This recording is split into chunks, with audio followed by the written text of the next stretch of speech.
Good morning. So I remain quite busy, and therefore, I'm unable to do a detailed video. And I'm probably going to be inactive for the coming weeks.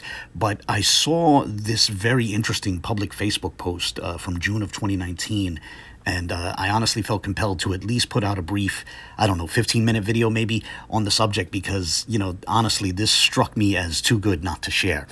The relevant Facebook post has a video of Amir Jamal Toure, who is apparently one of the gentlemen who give tours at First African Baptist Church in Savannah, Georgia. And I'll share a link to the Facebook post in the video description. So that way, interested viewers can watch the full video. But here I just want to show a couple of clips where Amir Jamal discusses, knowledge of Arabic in Savannah, Georgia, and more specifically, the appearance of Arabic on the pews at First African Baptist Church. And then I'll offer some comments to, as part of an attempt to elucidate what he said. And I'll also try to supplement it with a bit of extra material. So without further ado, here's the first clip. Right here in Savannah, Georgia, in coastal Georgia. In fact, Africans, your ancestors, people who are listening and looking right now, your ancestors in some cases spoke 7 languages right here. Up until the 1900s, French was spoken in Savannah, Spanish, Portuguese, German, Arabic, and other African languages, all spoken in the 1900s. And also, Amir Jamal Toure, that means speaking Gullah. That means speaking Gullah. Because Gullah is our language, African language created right here. So this is all tied to Master Jihad, the Gullah language, because the first person to write the Gullah language is not in Charleston, South Carolina, not in Georgetown, South Carolina, not on St. Helena, not in Beaufort, but in Savannah, Georgia. His name is London. He's an African held in captivity. Literary works. Guess what?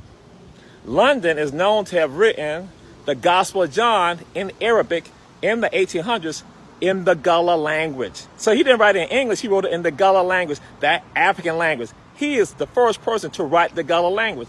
So you don't know your story like that, but that's why we want to share it with you so you now have a full understanding. So the Gullah language, the first time it's ever written down, is again, not in Jacksonville, Florida, not in St. Augustine, Florida, not in Brunswick, Georgia, but in Savannah, Georgia, by an African by the name of London. And he's writing in Arabic. Fascinating stuff. So Amir Jamal makes reference to a slave in Savannah who wrote the Gullah dialect in the Arabic script. The relevant slave actually gets mentioned on page 180 of Sylviane Diouf's book, Servants of Allah, African Muslims Enslaved in the Americas, which is what you see here, page 180 from that book. And so as it turns out, in the 1850s, a slave in Savannah had transcribed English, specifically English from the Gospel of John, in the Arabic script. And his transcription implied a non-standard system of English pronunciation. The ethnographer who had reported it described his English as, quote, the Negro patois of English, end quote. Now, when I first came across this passage in Diouf's book, Slaves of Allah, Servants of Allah, I didn't think to ask myself what sort of English-based patois would be used by a slave in Savannah, but as you just heard Amir Jamal touch on, the implication seems to be that it was the Gullah dialect. Now, some may recall that Benayah, Israel, recently tried to portray Gullah speakers as having an extremely small amount of contact or familiarity with Arabic. So, therefore, it would be fascinating if it turns out that the earliest instance of someone writing in Gullah in Savannah turned out to be, written in the Arabic script rather than the Latin script. It's very interesting. But moving on from that, let's now take a look at the second clip in which Amir Jamal briefly touches on what might appear on the pews at First African Baptist Church. Here we go. So yes, First African Baptist Church, on the sides of the pews up there, you can see what pews are written, where they say, La ilaha illallah, which is, there is no God but God, on the sides of the pews in First African Baptist Church. It's not Hebrew, it is Arabic, because see, again, when you don't know your story, you don't want to accept the fact that there were African Muslims that were brought over here. So Amir Jamal claims that one of the pews has La ilaha illallah, there is no God but God, written on it. Now, at this point, those who have, viscerally negative reactions to the suggestion that there's Arabic on the pews might wish to just wave his testimony off. They might raise objections along the lines of, who cares what he says? Just because he said it doesn't mean it's true. And some might even take issue with his pronunciation of La ilaha illallah, right? But it seems that we might now have secondary corroboration. We might actually have other sources backing up his claim. You see, last month, the We Woke Now channel aired parts of a discussion that Will Brown of Boom Church had with a couple of persons who had helped produce the recent PBS documentary, The Black Church. And again, I'll share a link in the video description for those who want to see the full interview. Mainly, those who put the interview up, Kelly Richardson, but Will Brown, I guess Benayah Israel as well, were excited about the fact that the two women who were being interviewed and who had worked on the production of the documentary had recounted that someone in the church had insisted that the markings were actually Hebrew, and those women themselves were not adverse to the idea, apparently.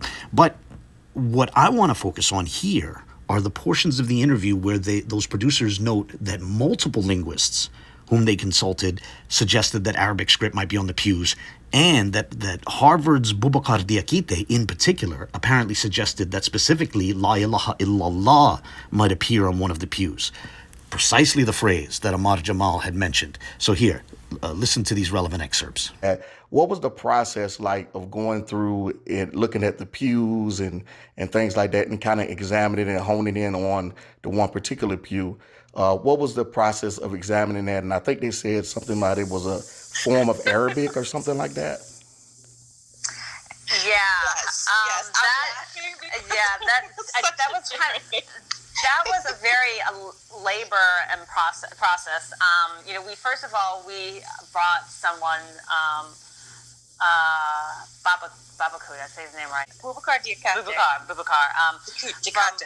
From Harvard. Even before we go there, we had actually had members of someone from the church take pictures of the pews, and we sent it around to a lot of I don't even know what's the terminology, people who study linguists. Right.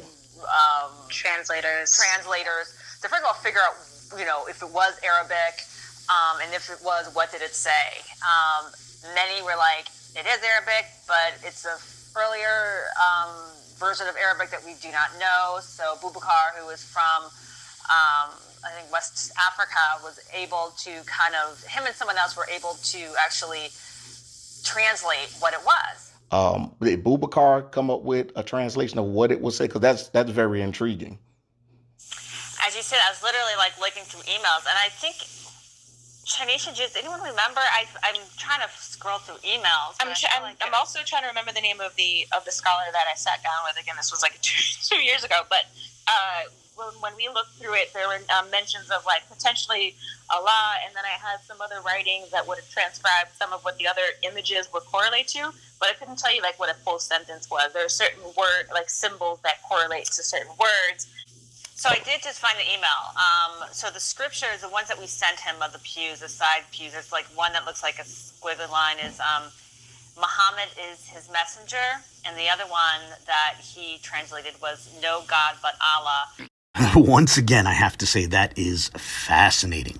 First, on a minor note, recall that Kelly Richardson had said that he had reached out to lots of different scholars, maybe close to 24 scholars, and not a single one thought that Arabic was on the pews. Of course, he hasn't shared the full correspondences with any of those scholars, but whatever the case, it's interesting, therefore, that the producers of the documentary, whom Will Brown interviewed or had a conversation with, recalled multiple linguists proposing that Arabic characters appear on the pews. And I myself have had a similar experience where multiple scholars entertained the possibility seriously.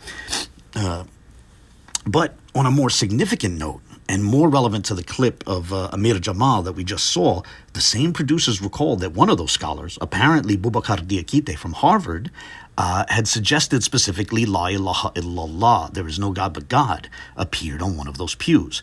Now, the right question to ask at this time is, which pew?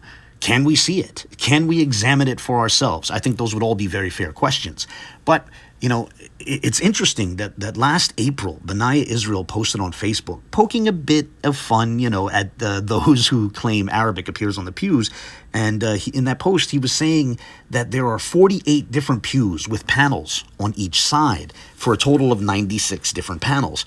And, all those panels apparently have markings. And he noted that, those who claim Arabic might appear, well, let me rephrase that. He asserted that those who claim Arabic might appear on the pews could only find something that resembled Arabic on one of those pews. So I would say that, first and foremost, that if Benayah has images of 96 different panels from the pews, he should share them publicly so that others might examine them. I myself, I don't think that I've even seen a dozen panels, so I would be reluctant to say that nothing resembling Arabic appears on any of the many other pews, which I haven't yet seen. Whatever the case, the question remains, which pew is being claimed to have the Arabic phrase La ilaha illallah on it? I personally do not know which pews or pew Boubacar Diakite or Amir Jamal Toure had looked at. And, while I hope to acquire more information in that regard in the near future, I'll close by somewhat lighthearted, I'm going to wrap this video up, but I want to somewhat lightheartedly share that I can think of a pew which might be interpreted as having markings resembling La ilaha illallah on it. So in highlighting the relevant markings, I rendered different portions in different colors so as to help distinguish the different potential words. Now, as a disclaimer, I'm not insisting that you have to accept that these markings necessarily read La ilaha illallah. I'm merely exploring the possibility as part of, as I said, a lighthearted thought experiment. Let's put it that way. So, skepticism is understood, appreciated, and welcome. Now, admittedly, if this is in fact La ilaha illallah, it would be written in somewhat of a non-standard form, and perhaps some who are a little bit less charitable might even wish to describe it as a bit sloppy. So let's look at this a little bit more closely. Regarding how the lam alif is written, which appears twice, first in la, in the first word, and then in ilah, which is the third word, right? So the lam alif, the way it's rendered is not how it's typically written. But we can find examples along those lines in handwritten examples of Arabic and examples of handwritten Arabic, where the lam is written somewhat akin to its isolated form, with the bottom part hooking off to the left, and then the alif is written above that part that trails off to the left. The possible example of such here on this pew just might be a bit sloppier, done with a bit less steady hand, due to a variety of factors such as the duress that a slave might be under or the difficulties of trying to write on wood. Another objection might be that the ha at the end of both ilah and Allah is hardly visible, though again, we likewise find that sort of phenomenon in examples of handwritten Arabic, as you can see here. And, I'd like to recall something that Will Brown himself suggested last November in that infamous Boom Church panel discussion. He had said that characters can become harder to decipher due to, degradation from aging, that due to the age of the pews, the markings on them become harder to decipher, with time. And because of the aging of the pews, some of the letters or whatnot was, hard to decipher. Some letters or characters that would be together, over a period of time. So I share that only to say that if we approach the different language claims with consistent standards, then the claim of Arabic appearing on the pews is not entirely absurd, at least not if it's held to the softer standards that folks like Kelly Richardson, Will Brown, and Benayah Israel have applied to claims for other languages, Hebrew in particular. But with that in mind, I'll close this video with a clip of Kelly Richardson saying that, when examining the markings on the pews, we need to keep in mind that they were made by slaves, and thus, as Kelly himself puts it, the standard rules for language are, quote, off the table, end quote. As always, I look forward to the comments of others. Here's the clip. Enjoy, and God bless. What many of the poor approach to the pews is trying to look at it from a secular academic perspective by saying, hey, this is how the letters should be written. This is how the words should be laid out. But when you are in a position of bondage, the language, all the rules change. Everything changed. The rules are off the table. So I just kind of